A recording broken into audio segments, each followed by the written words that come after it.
And what's really remarkable about Jillian's work is that energy that she comes with in the very beginning of her manuscript. She does not lose it through the entire book.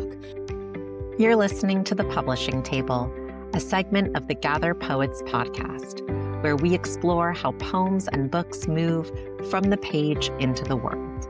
Here, poets, editors, agents, and publishers join in conversation, offering an honest look at publishing and the choices and challenges writers face along the way. I'm your host, Hannah Levy, a writer, editor, and proud member of the Gather Poets community. Today, I'm here with poet Jillian Stacia and Joe Krieg, the founder of Arcana Poetry Press, to talk about the process of publishing Jillian's collection, Set the Bone, coming out May 1st, 2026. This collection explores and exposes the soft, white underbelly of modern womanhood, with a focus on the trauma and traits we inherit from the women who came before us.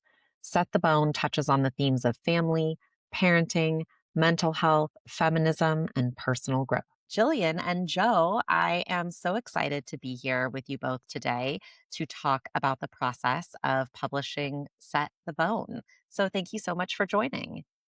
Hey, Um, thank you for having thank you. us. Yes, thank you for having yeah. us. So Jillian, it would be great if you could kick things off and share a little bit about the moment when you first realized that you wanted to create this collection and wanted this book to exist in the world. Okay. Well, I wish I had a better answer than it was kind of a hot mess, but the whole process was kind of a hot mess. I kind of got into poetry just because I loved it and I wanted a creative outlet. Um, and so I just started doing it, as something that I did for me. I never really thought I would write a book, or that was never like a goal. But then as I kept writing and I joined Gather and I got more serious about the craft, I just had so many poems and I kept seeing everyone in Gather make collections and I was just really inspired by the whole thing. Um, but it felt like I had all these puzzle pieces and then making a collection, I was trying to put together an overarching picture without knowing what the picture was. So it was kind of a weird way to do it. But what really started the process for me was I signed up for the Write Bloody book contest. And the first thing you have to do for that is send in 5 poems from your manuscript. And I, at this point, did not even have a real manuscript. I was like, I have a Google Doc with 100 poems. So that's a manuscript. I'm going to find the best one. So I did. I picked my top 5. And one of the poems was called Does Mental Illness Run in Your Family? And the first line was, no, but my great-grandmother taught herself how to swim just so she could scream underwater. And that poem, I love that poem and I love that line and I can brag about it because I don't even feel like I wrote it. It just was dropped into my head from the universe.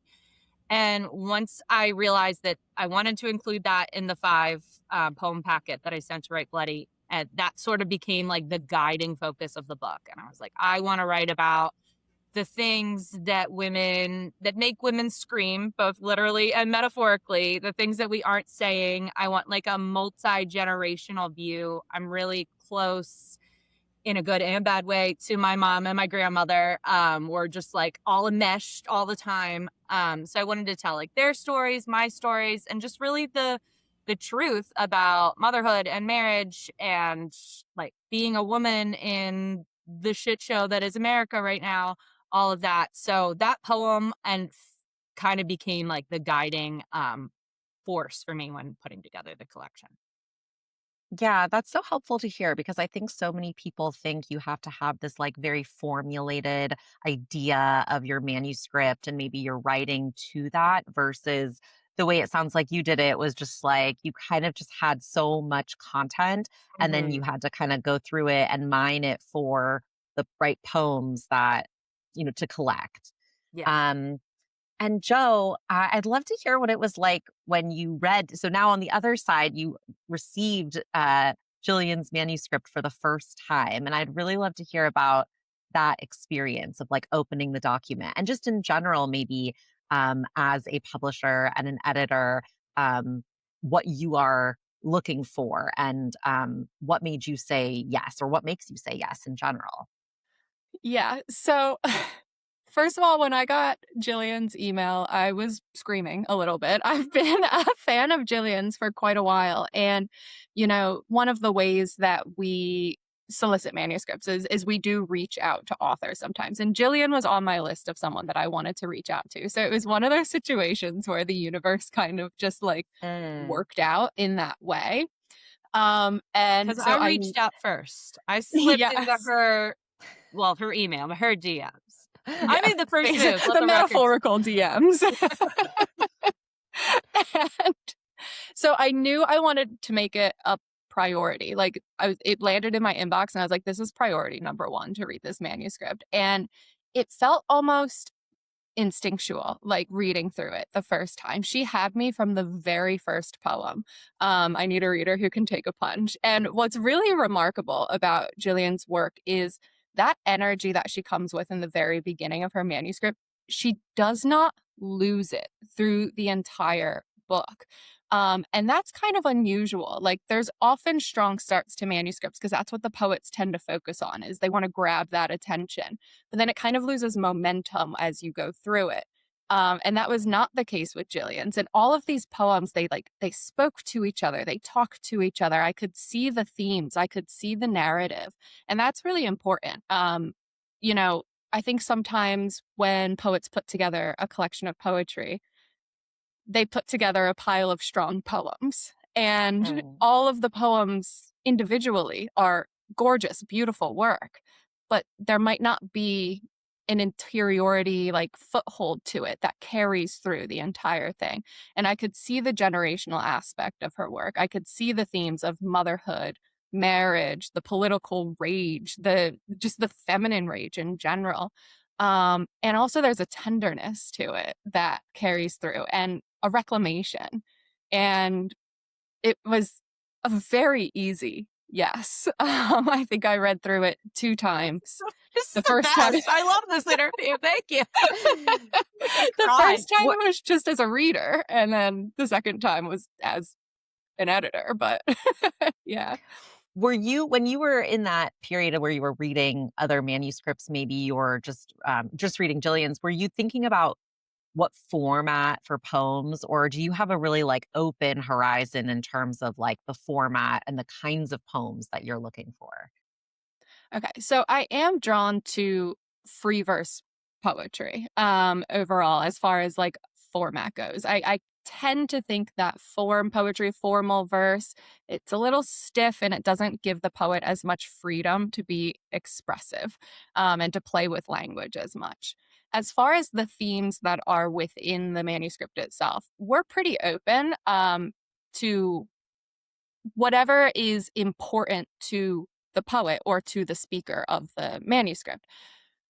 What I really look for is like a book that knows who it is, and a speaker who's like not afraid to tell the truth, maybe be a little unlikable at times, maybe a little yucky, like and a bit vulnerable, really raw, and details. Like I am so into I want the details. I want the empty Ben and Jerry's carton. I want the little black kitty eraser. Like I want to see those like stereotypically mundane day-to-day things turned into these extravagant metaphors. So I would say that's what I look for. Yeah, no, I love that so much. It's kind of like what they always talk about with making the very, very specific, highly universal. I think that's something that Maria has spoken to a lot in the Gather community. And I think it's so helpful for our listeners to understand, like what makes a collection really stand out. And then if we could just like also go back to the beginning with you, Jillian, when you were putting together this manuscript and eventually submitting it to Arcana, what did you know about them as a press? Like what made you slide into their DMs? Yeah. Well, I was creeping on them for a while. I was watching. Basically, I saw them on Instagram at the beginning, and I just was very impressed by how they were showing up in that space. And they were new. I think when I started following them, you guys had just had Prudence, like announced Prudence Brooks as your first author. And that collection hadn't come out yet when I was, stalking you. But I just love the way that you were interacting with the poets. Like you were just building a community. And I think that there's still a gap, in the poetry space between like lit mags and publishers and the poets online. And there's just not a lot of like interaction and back and forth. And I could tell that Arcana and Joe they were very intentional about doing that and commenting and, sharing things and then they had their anthology. And so I submitted to that and I got, selected for that. And that really was what like sealed the deal for me because just the way she communicates is you can tell from the get-go that like this person knows what they're doing. And that was amazing. Like I'm sure everyone here has submitted to lit mags and it hasn't gone well. The communication's bad. You don't hear anything. But I could just tell she was very on top of it. And she just approached everything with like this very unique level of care. Like she's profiled all the contributors on their Instagram and pictures and pull quotes. And then when we all got a free copy of the book and it came wrapped in little twine with a handwritten card, and I was just like, oh my gosh, like what is this? It's just that level of like dedication and care that is not very common. We're so used to getting, rejected, silence, ghosted, that it's like if a publisher or a lit mag pays you any attention, I was like, me? Like, what is this? I love that she was doing that, not just for me, but for all the contributors in the anthology. And I could tell that her care and her commitment to making the books and the press a success was there from the beginning. And I wanted to be a part of it. I was like, this is going to take off and I want to get in on the ground floor. So I just like reached out and was like, hey, you have any interest in reading this manuscript? And she said, yes, this is a priority for me. Like she said earlier to you, like she literally wrote that in an email. And I was like, I am someone's priority. What is this world? Like it was great. So I had a good feeling from the start. And then once we started talking and zooming face to face, it was like we clearly just connected as friends too, and it's been just a good partnership all the way around. I love to hear that so much. It's so nice to hear about editors being so supportive. I think that kind of goes into this next question I had. Joe, maybe you can talk a little bit about the editor-writer relationship and how you approach that. Like what kind of creative control does an author, do you give the author? How much do you insert like your own opinions and perspectives? So that would be interesting to hear about that. Well, it's definitely different on a poet to poet, manuscript to manuscript basis. Like different manuscripts need different things. If a manuscript has a lot of potential and like I want it, but I can see that there's a lot of work that needs to go into it, I'll highlight the areas that I want them to expound upon. I'll put suggestions, things like that, and I like to give them time. Like I don't want edits that get turned around in 5 days. You know what I mean? Like the poets need room to breathe. They need room to think. They need room to write it and then write it again and then write it again. So for those types of manuscripts, I like to give a good like 4 to 6 week window to get those types of edits done. In the case of a manuscript like Jillian's, it came to me already very complete. And so I'm looking more at things on the line level details. I'm looking at things as far as narrative arc. I'm looking at the arrangement of the poems. And when it comes to my notes, I think I ask a lot of questions. I might have a tendency to over explain myself sometimes. And then, what do you think at the end of it? Because I want the editing process to be collaborative through and through. The thing I am least interested in is taking away what makes the book special, which is the poet's voice. So if I insert myself too much into the editing process, then we risk the author losing what makes them uniquely them, what makes their work uniquely theirs. So it's a lot of things like I mean, with your manuscript, Jillian, I think we were looking at titles, some formatting things, modifiers, Okay, like, bring up the modifiers. yeah, like, like things that are maybe just a little extra that don't add to the poem. And it's like, if we take this out, this might actually be stronger. What do you think? Or if we change this title here, we might eliminate some redundancy. What do you think? Things of that nature. How did the Jillian, when you were first putting together the like structure and pace, and the order of the poems, did that change significantly from when you first collected all those poems together to the final product that's being published? Yes. Yes. The narrative, I mean, that's the hardest part, right? Like, or at least it was for me. Again, I didn't have a topic that I was writing to. I think, if you know I'm writing a collection about X, like maybe that narrative comes more naturally. But for me, like finding that through line throughout the collection was the hardest part. And you know what you want, kind of. Like by that point, I'd found the anchor poems. Like I knew where I wanted to go, but there's so many different ways that you can get there, right? And building a collection is so interesting because you have the poem, and so you're looking at each poem like on a micro level so closely, right? Line by line by line, word by word. And then you're taking the macro level of like, okay, how does this all fit together? Like, what if I move this poem here? Mhm. And so you're constantly like zooming in, zooming out, zooming in, zooming out. Um, and yeah, that was the hardest bit for me. I also have I mean, I write about a lot of different things, and I like that. Like I wanted the collection to have more of a general, I don't know, all-encompassing vibe. It's not like super specific. But also I wanted that narrative. I didn't want it to be all over the place. So like finding where everything fit was hard. I settled with making 4 sections, which I think was easier for me to wrap my brain around, like ordering this section. And, Oh. that felt like, okay, I'm dealing with these 20, 25 poems in this section. Like that felt more reasonable for me than to keep constantly like or fiddling around with these 80 or so poems that I had. But yeah, that's the hardest part. And my son will tell you, I'm printing them out. Like they're all over the house. I'm making like a walking trail. He's like, what are you doing, Mom? Like, can't we just why don't you do it shortest to longest? And I'm like, you know what? At this point, that might work. I have no idea. So it's paper everywhere. It's a thing.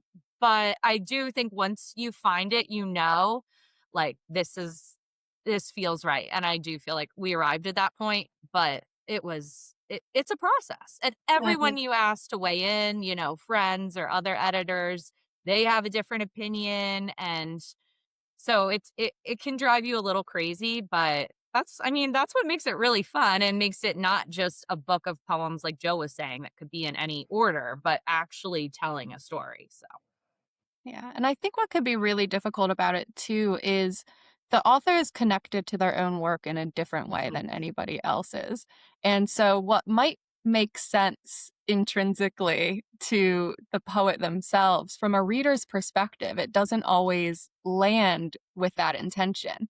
So as much as a poet might say, no, this one goes here, this one goes here, this fits here, it's like, oh, but like I don't know if it's going to come across that way because here's how a reader might read it. Here's another Mhm. interpretation. And so, do we need to look at some other options here of where it might fulfill the narrative better for the reader, if that makes sense? and I think that's why like I love working with Arcana so much is because you have to really trust the person that you're doing that with, and you have to be able to be like, what do you think about this? Like, and I have to hear what she's saying, that what if it makes more sense to the reader to move this without me spiraling, taking it personally, being like I'm the worst poet ever, she doesn't even like me.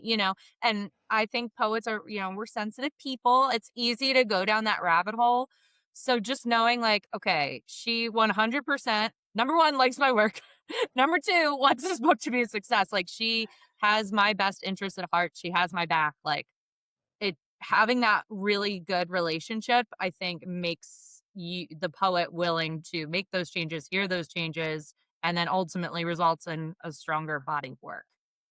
Yeah, that makes perfect sense. I'm curious hearing about all these different stages of your process, the way that you were putting the puzzle piece together, reordering, thinking about, that overarching narrative.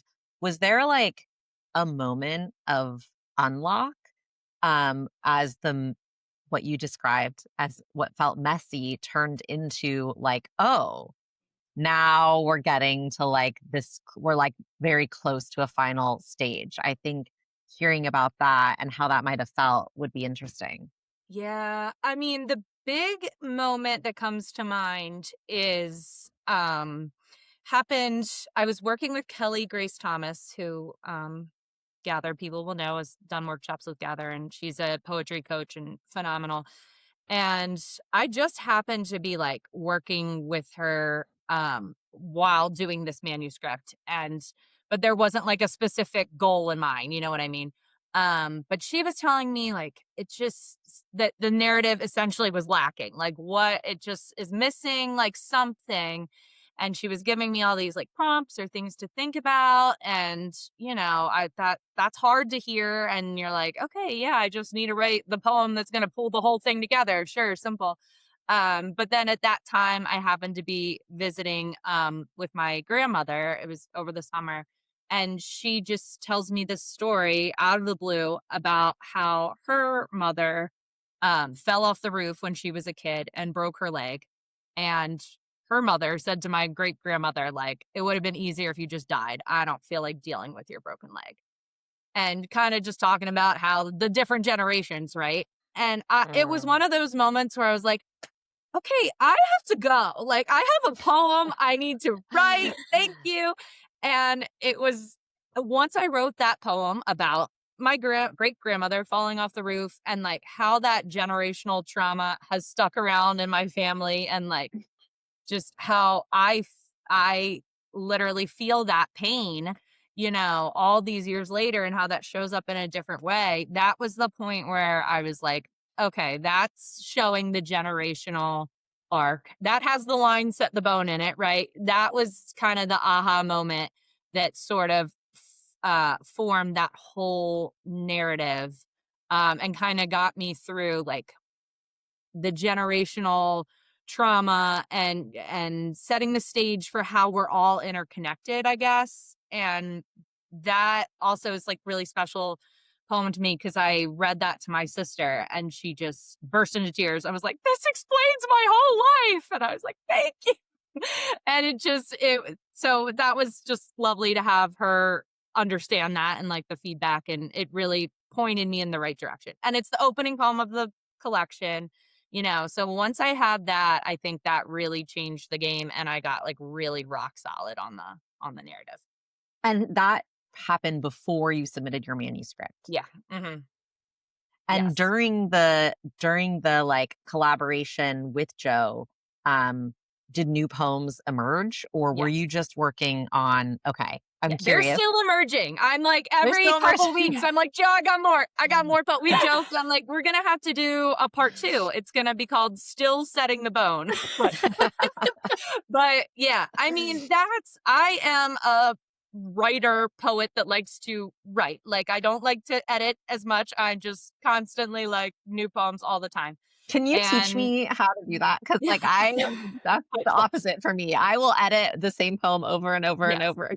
I don't know how to do that. Like, honestly, I'm like, all right, this one sucks, new one. Like, that's my revision process. But and they're all, like, let me say, they're not very good poems. I'm just constantly spewing out crap, and every once in a while you get a banger, right? But I don't know. Did you have a question in there?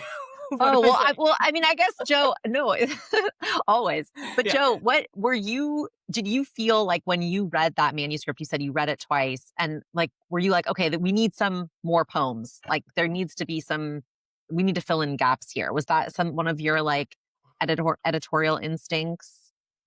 Yeah, there was a couple of things. Like that was one of them, that we needed to fill in a couple of gaps. There was a couple of poems that I very tenderly suggested maybe don't need to be in the manuscript at all, that they weren't necessarily adding to the arc. And then the arrangement was slightly disjointed, in my opinion. Not that I had any definitive answers off the bat on how to immediately fix that. Like, it's a process for the editor as well to lay them all out on the floor and rearrange them Mhm. and read it over and over and over again. But there's just like some minor tweaking that needed to happen to fill out the story. Got it. And so, okay, let's talk about the idea of like what makes for a successful publication of a book of poems. Um, when you're at this stage now where like you have a date and the book is coming out, what does the word success mean for each of you for this collection? Has the idea of like success changed since the beginning stages, Jill? Yeah, I'm curious to hear about that.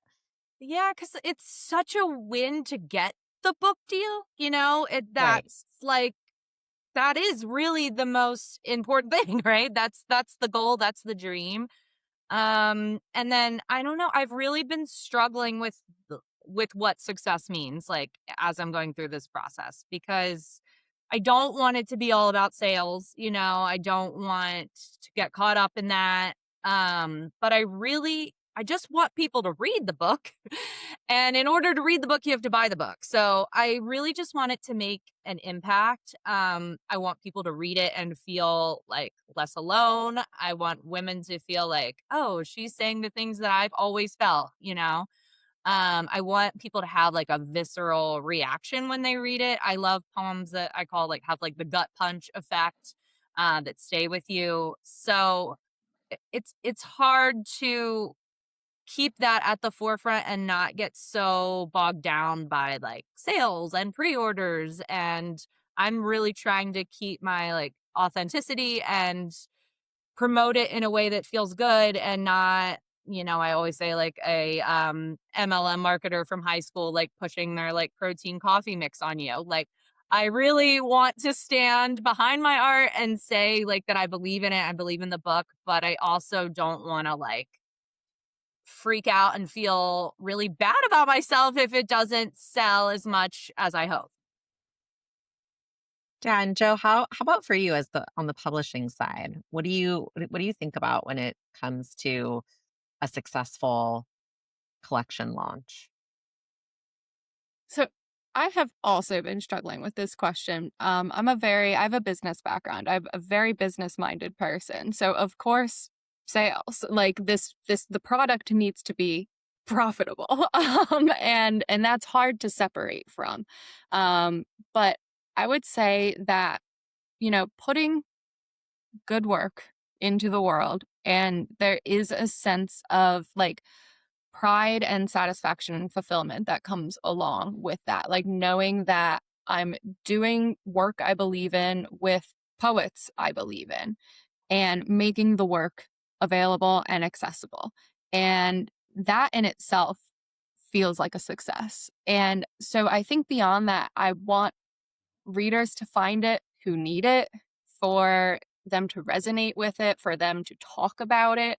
Um, and I think that when you're this small, when your press is this baby like we still are, I think it needs to be less about how many copies sell and more about the impact of each individual sale. Yeah, and for that you're looking at like what people are saying about the book, right? Mhm. Like dialogue that's happening about it. I feel like sometimes we go for like reach and engagement, even like on things like social media, right? Where it's just like a numbers game. We're trying to like reach as many people as possible. But on the other side of things, like having an in-depth conversation, having a poem that doesn't reach that many people, but like has a really active comment section where people are like really, sharing an emotional reaction. Like that is so fulfilling for me as a Mhm. writer versus like, oh, thousands of people read this. Like yeah, it's a hard matrix, I guess, to like Yeah. operate within where you're like, yes, we need to sell books, but also we want people to feel really deeply and be like talking about these poems as also a measure of that. And speaking of social media, I tread lightly into this conversation, but I think everyone is really, I think we're, I mean, collectively at a place where it's like we're in this, I don't know, post social media world, although we're still tied to all these platforms. And Jillian, I know you have been growing your audience on Instagram and seen success on that platform and have had poems go viral. And I'm curious to hear, like, for writers that are just starting out, what would you share with those people who are like trying to figure out, how much to invest in a social media presence and how, um, yeah, how much to think about like that Yeah. as a function of success for you? Yeah. I feel very like controversial when I say I love Instagram. I am here for the gram, okay? Maybe not This is meta good. all This is that. great. We need more Love it. controversial opinions. Hot Yes, take. I just posted a poem about it last week called I Love Instagram. But I love the reels, I love my stories, I love my poet friends. I really, really like it. I have cultivated my algorithm. I don't follow people that trigger me. Like I've done all the things. But from a poetry perspective, like I am literally not here having this conversation if I'm not on Instagram. Like I would not have found Joe. I would not have found Maria and Gather. Like everything that I have done or success that I've had through poetry has been because I've been active on social. And it's not because I have a following. It's just because I'm there making connections, networking, sharing other people's stuff.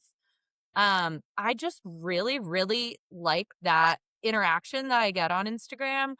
And I kind of treat it more like a blog, like the poems that I post on there, and I post a lot. Like I post every weekday.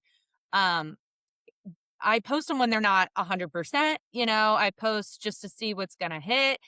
I used to say in my bio that it was like my poetry sandbox. Like I'm just Mm. playing around. I'm having fun with it. And I think people really responded to that sort of like authenticity, playfulness vibe that I put out there.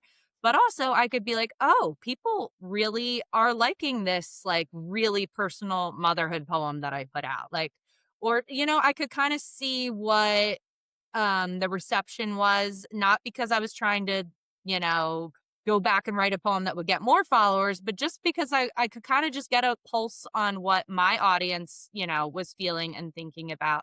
I love like responding to things that are happening in the world through poems on Instagram, like not just the political shit show that happens all the time, but just I don't know, like when the thief stole the jewels from the Louvre, I just love that. Like it has like that old school Twitter vibe where we're all sharing poems about the same thing. I love prompts, but seriously, I found Kelly Grace Thomas on there. I found Maria on there. I found Isabel on there. Like every person that I have learned from and has taught me, every workshop I've attended through, every publication that I've submitted to, it kind of all stems back from Instagram. So I think it's just a really great tool. And if you're there, if you're posting a lot, like you're gonna get traction. And something I also say is I repost the same poems. And that has really blown my mind that I'll post a poem one time and I'll get like 50 likes and then I'll post it again and I'll get like thousands of likes. Hmm. Same freaking poem. So it just sort of puts it in perspective that there is an algorithm effect. There is like I'm not a bad writer because no one liked this poem. Like, and I've had things that go viral that I don't even think are my best work. And then I post what I would consider my best work and nobody likes it on Instagram because that's not the right audience for that. So it just sort of makes me view the work in a less precious way. But I think you definitely have to have the mentality that you're not trying to be an influencer. You're not like going for the follower count. Like you're there to kind of interact with other poets and hone your craft. And then maybe you'll see the followers increase just from posting a lot. Yeah, no, love this. This is so helpful to hear because I tend to be very cagey about what I post. I tend to think like, okay, I have to wait till something feels like right, or wait until I've gotten a poem published elsewhere, right? I do a lot of like saving work. Um, and yeah, I mean, as a publisher, Joe, I'm curious, like thinking about a poet who puts a lot of like first drafts or second drafts or poems out there that might later become part of an official collection. Like, are there best practices that you are thinking about for poets around like balancing that visibility while like preserving the idea of like, oh, this is only available in the collection? Like, how do you approach a poet who has, a social media presence? You know, sorry, I think, It's a hard question. It's hard. It's a weird It's a hard thing. question. it's a very, like, nuanced thing, and I think I'm trying to think of how to articulate it when I just need to start talking. But it's very nuanced. So, I think that, first of all, Arcana was the inception of Arcana, part of it is for the social media poet, because poets are losing opportunities if they feel they have to decide between posting on social media or saving their work for publication. And in the modern social media Preach. age, I don't believe in that. And Mm. social media also moves so fast. When somebody reads your poem on social media, they're not, most of the time, I don't want to say always, like it's not a blanket statement, but most of the time they're not engaging with it in the same way that they would if it was part of a book, part of a collection. It's in, ooh, I like this. This spoke to me. Hit that heart, maybe drop some flame emojis, move on, probably forgotten about tomorrow. And, and that's not to say that the work is forgettable. And that's not to say that the work that the poets are doing, building their Instagram audiences, isn't worthwhile, because it absolutely is. Because what the viewers of the poetry remember is, I like oh, there's that name. I like anytime Jillian posts. I want to read her poem. I recognize that.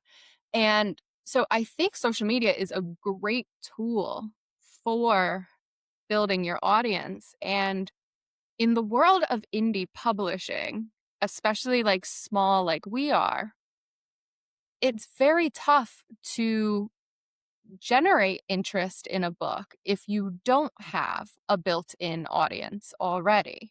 And that's just how it is. I'm not saying it's impossible, and I'm not saying we don't make decisions based on how many followers somebody has. Absolutely not. Like, we've accepted manuscripts from someone with 150 followers to someone with 20K plus. You know what I mean? It's a range. But there is value to trying to build your audience ahead of time, and not being stingy with your work, if that makes sense. If you hide too much and you're like, I don't want to give too much away because I want people to buy my book later, they might not be invested in you, because why should they buy your book if you haven't given them anything to gauge what your book might be about later? I think that there is like a level of authenticity that comes from just being like, here's a rough draft I've been working on. I'm just going to throw it up here. It might turn into something later. It might turn into nothing. But that's what I think readers really connect with, is the authenticity. And if you're posting to grow an audience specifically, like if that's the goal, I think that inauthenticity can be smelled from miles away, and you won't get anywhere with it. So that strategy of like, here's what I've been working on, and I'm just going to throw it out there and see what sticks. If it sticks, if it doesn't stick, maybe I'll try it again later. And then there are some pieces that I think are worth holding on to and waiting until you find the right home for them. Sure. But hopefully, you're working on enough of a body of work that you can have a 50-50 split or a 60-40 split of what you share and what you just keep honing, and maybe only share with like more intimate members of your community. What would you say that split is for Set the Bone in terms of like previously shared work and brand new, never before seen, never I before read poems? Jordan may. I don't know. I definitely feel, because I post a lot, think that I'm on the higher end of that Mhm. ratio, but there are, I mean, there's a lot, there's a good portion that hasn't been shared. And I will be like, it hurts me. I'm like, I want these poems read. Like, I want them out. Like, I don't like holding on to them because I'm an immediate gratification girly, you know. I need that. I like knowing how the work lands. And if I didn't have the manuscript coming out in May, like I would be so tempted to share all of them because I just like that. Like that's one of the reasons why submitting to Litmax is so hard for me, because it's like I'm just waiting over here forever. You know, I'd rather like have it out. Um but yeah, I think I'm definitely on the higher end of that ratio, but I don't know. I would say 40%, Mhm. maybe, 40, right? 40% are Has previously published or new. no, never been shared. I would say more than 40% half never has been shared. probably been Okay. in some capacity, but that's the other thing. It's like, Sure. yeah, I use this title and this first stanza, but I've edited it for the past Mhm. 6 months behind the scenes, so is it really the same? But also, I was just talking to this about this with Isabel. No one remembers, you know, no one is gonna remember this one poem that I saw 6 months ago. You know, like I really don't think they will. And when I read collections of people that I follow online and I remember a poem or I see the title, I'm like, oh, I remember seeing, like, it's a good feeling, you know, Yeah, it's you a feel different like an feeling on the page. insider.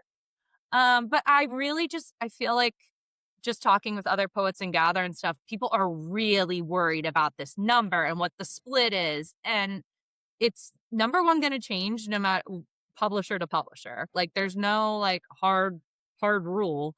Um, but and I just I wouldn't get so bogged down on it. Like obviously you Mhm. need poems that no one has read because that could be a nice hook to get people to buy your book, right? Mhm. Like I wouldn't be out there like counting the poems and doing the math and all that stuff. I feel like if you have a good relationship with your publisher and you could say like, I have this many that have never been seen, and they're like, oh, I think, you know, we should add a few that no one else has seen to boost that number, then you can do that. But I wouldn't stress or really freak out about the exact math of it because it's going to change. And different publishers see, you know, your audience as an asset, and some want more of the secrecy, you know, so it just really depends. Yeah. Yeah, like our guidelines are like 50-50. 50% should remain unseen. But that's really just a guide, like a guideline so that the poets are thinking about it, so that they're not just scourging through their social media and finding all of their popular poems and slapping them together to Hmm. make a book. You know what I mean? Like if Yeah. it tips one way a little bit, 10% in either direction, like great, that's fine. There's flexibility to that. Yeah, and if you're really working on the collection and the narrative, right, you're gonna be like, there are gonna be gaps. You're gonna need to have to write certain poems to fill those gaps, and a majority of those are the ones that haven't been seen, because they were built, you know, to bridge those gaps to make the narrative more concrete. So, like Joe said, I don't. No one wants just, you know, your Instagram grid printed out in a book. Sure. But Yeah. I don't think we need to be like, as like, we have enough stress as poets. We don't need to be freaking out to the level that I hear people freaking out about it. I would just tell people we're good. We're good. We're going to de-stress Instagram. Yes. And so now that the collection is finalized and you have your 60-40 split, how, Jillian, has your relationship to this body of work changed since the beginning stage? Let's remind me, how long ago did you you were like in your Google Doc, this is going to be a collection? Like, what is the full arc timeline I from start to mean, finish? I would say probably a little over a year, like 14 months from really getting serious about it. But the first, like the earliest poem in here that I wrote was, I don't know, like 2018 or something. Like there's some, this has been a long time of working on this, you know, not even with the goal of the collection, like I said, but Sure. it Just like as a definitely, writer. and I wanna say that because I think that it's very tempting especially in like self-publishing, for poets to be like, I need to do a collection like right now. Like it's been 6 months, like I want to do it. And like I respect, that's your choice. But I think there's definitely something to be said for practicing your craft, taking your time. Like you're not less of a poet because you don't have a collection. Like things unfold the way that they should. Um, but yeah, and it has changed. My relationship to the work has definitely changed. It's become both more like precious to me and less precious at the same time. Like I'm able to sort of detach a little bit. And I'm super excited for people to read it and the whole thing and just have it belong to someone else. Like I feel like my work is done. This is how people are going to interact with that story is not up to me. I have no control in that, but it's cool. Like that's why I really love sharing my work. And even again on Instagram, there's something magical that happens when you are sharing your work. There's like an interaction with the reader that's so cool and special and really makes it a different experience than just writing for yourself and never putting that work out there. So I really like the feeling of people interacting with this book, and I'm really excited to see how people relate and respond. But I do feel like I'm not gonna be I'm not so obsessed with it that I can't like Joe said. I mean, we've been through this so many times that it's like eventually you're not as emotional about it. You're like, all right, that line sucks, move on. Versus earlier that getting that feedback would have would have hurt. Yeah. But I am so proud of it. Like I feel a lot of pride, and it is like, my baby's going out in the world. She's leaving me, leaving the nest, and I'm very excited about it. And Joe, I know you talked about this a little bit at the beginning in terms of like why you were drawn to the manuscript and why it was a yes for you. But for our listeners who are thinking about pre-ordering and supporting Jill, what do they have to look forward to? Like, what are you excited for people to experience when they open the book? Oh, so one of the things that I think is the most exciting thing about Jillian's book actually is so the themes of motherhood and marriage and the unsavory bits of it, the things that like women are not allowed to say because women are supposed to be silent and grateful and, just like take care of the kids and the husband and shut up about it. And, Jillian goes into some like icky stuff that comes up along the way and this toying of identity where you can at once be so grateful for everything that you have right now, but also grieve your identity of who you were before the husband, before the children. And, of course there's the bits where you know, she's worried about her kids' safety and, she loves her husband and of course, but there's also things that like maybe we don't want to admit. Maybe we don't want to admit how often we fight with our husbands and what those fights are about. And maybe we don't want to admit that like sometimes we kind of just like want to fight with our husbands. Like for This is or relatable. our Very partners relatable or content. whomever. Relatable But like content. where she says the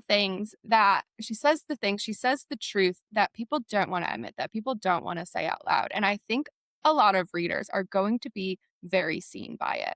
And even myself, I am not a mother.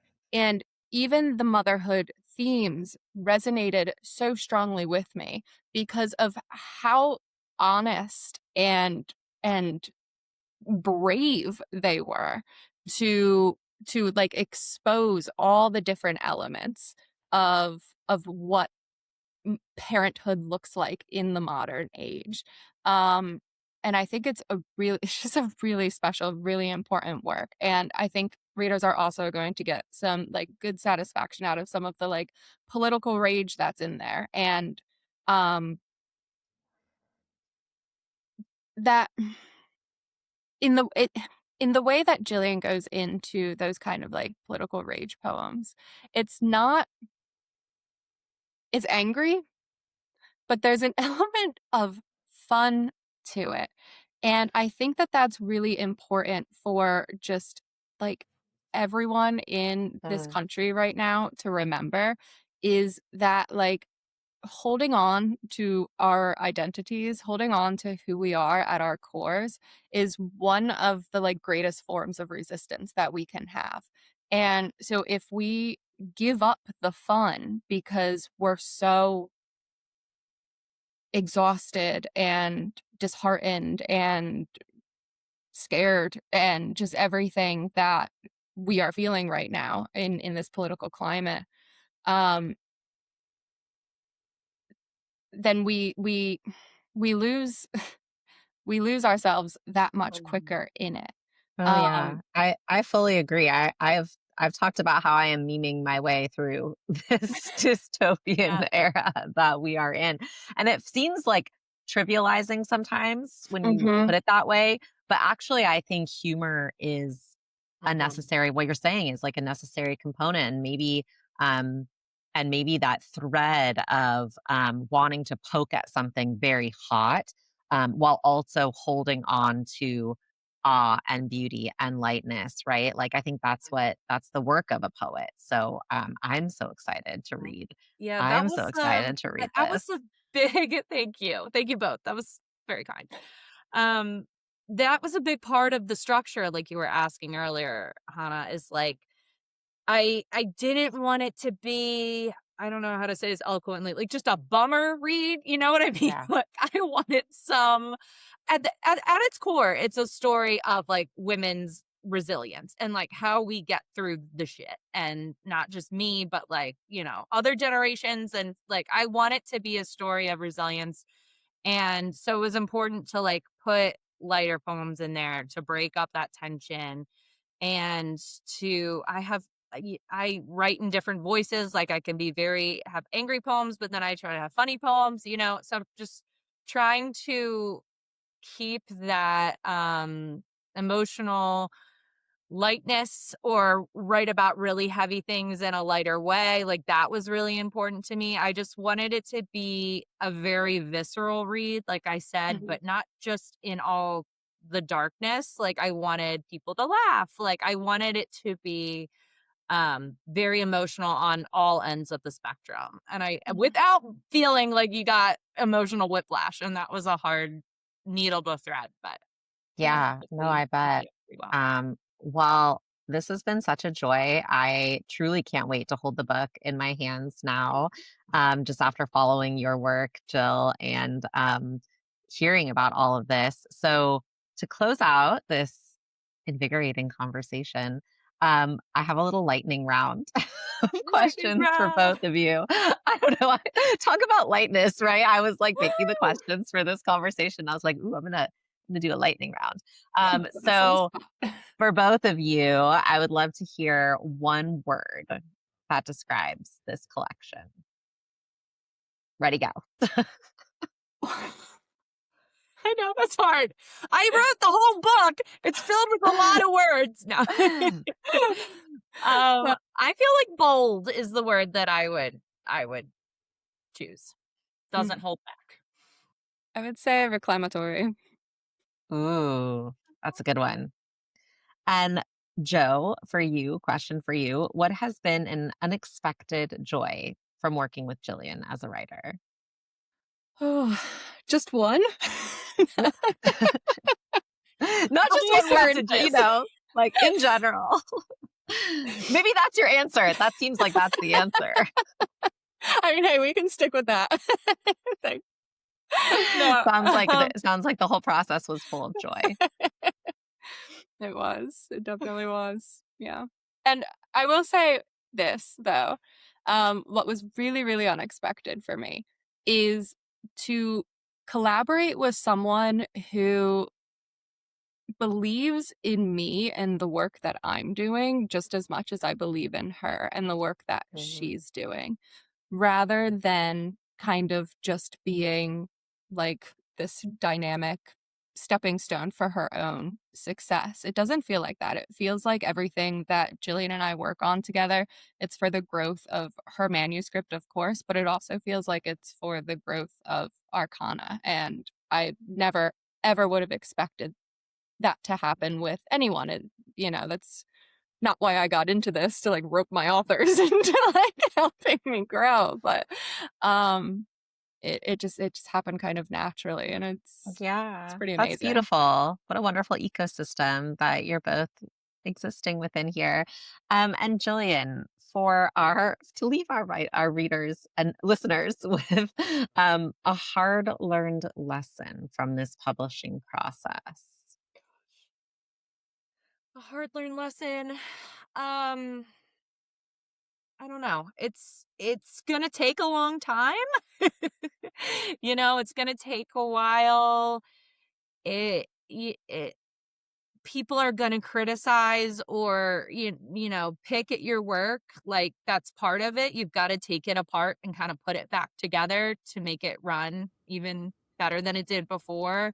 So I think that was the hard part for me, is just like having that thick skin and enduring all that, not just from Joe, but like through the many iterations of this before it even got to her, of just like trying to make it the best it can be. It can be a difficult process, because we all just want it to be perfect right out the gate, and it's not perfect. But yeah, and another thing I always tell other poets is like, it's not even about the talent as much as it is about how hard you work at it. Like, effort is in our control, and it's just a long game. Like, just don't quit. Like, keep going. Like, keep working hard, because there are so many talented people out there.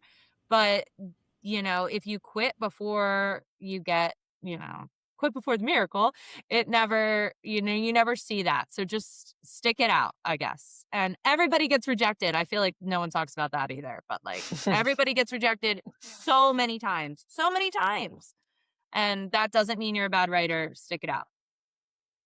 Well, I feel like you are speaking directly to me, and I know I appreciate the inspiration and just the real talk. I think it's really refreshing to hear about, all the different stages of the process that feel messy or chaotic, or like you don't know what you're doing, or a little bit like you're stumbling. So I think that um, seems to be like it is a necessary input when it comes to these things. And thank you so much, both of you, Jill and Joe, for coming on today and chatting with us and sharing about this.